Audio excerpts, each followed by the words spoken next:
చుక్కల్లా అయిపోతే పాదాలు ఉన్నాయా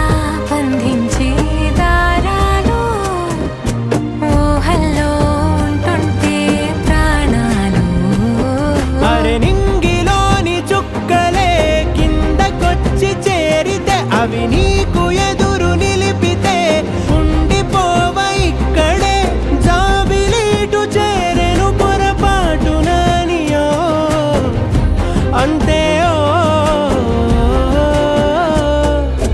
కథలెన్నో చెప్పారు కవితల్ని